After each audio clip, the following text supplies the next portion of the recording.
Hi, I'm Richard Rose here with Republic columnist Bob Robb, discussing war, not necessarily the tactics, but who authorizes it. And you bring up a war that we've been fighting in Iraq under authorization for a generation now, which it seems like Congress is working on a way to get us technically out of. Why is it such a thorny issue? Well, I think it's a thorny issue, principally because Congress has never sort of settled on how it wants to exercise its authority under the Constitution to declare war. We don't formally declare war anymore.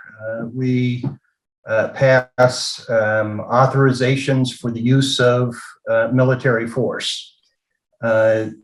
The Supreme Court has found that that is the equivalent of a declaration of war and triggers the president's war-making authority. So it's sort of a semantical issue. But the question is, do we leave these things lingering forever? The resolution with respect to Iraq dates back to 2002. The Saddam Hussein government, for whom the resolution was adopted, fell in April of 2003, yet the use of force resolution continues. President Joe Biden has said it's time to eliminate that particular authority. So Democrats in the House, which recently voted on it, all went along except for one member.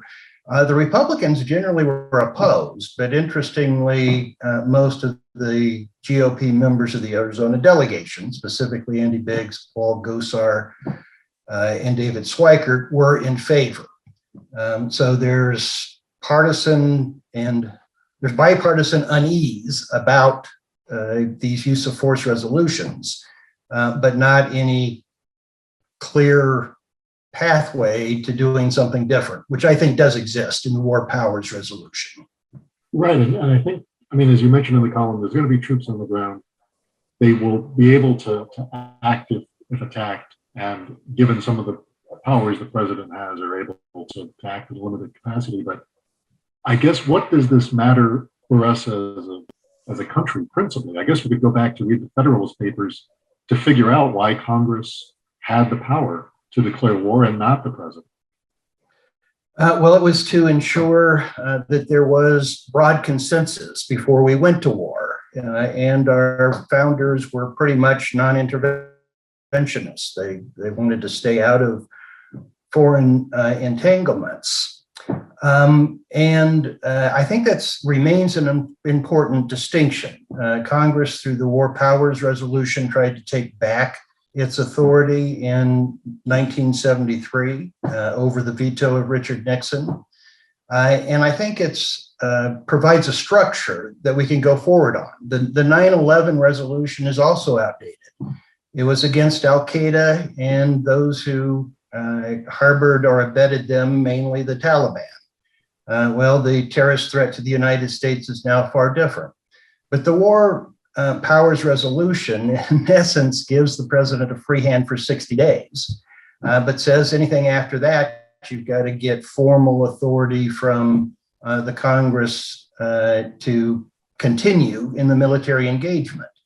And I think in the modern era, that balances honoring the constitutional requirement that the declaration of war, the decision to fight, rests in the hands of Congress, while leaving the president free to take short-term targeted action that he deems necessary to protect the security interests of the United States, given that we've got a global military footprint and given the international security threats that we do face. And I guess putting it in that context, as you went out of the column, means that all of us as citizens can think about when and how we go to war, and who with and for how long.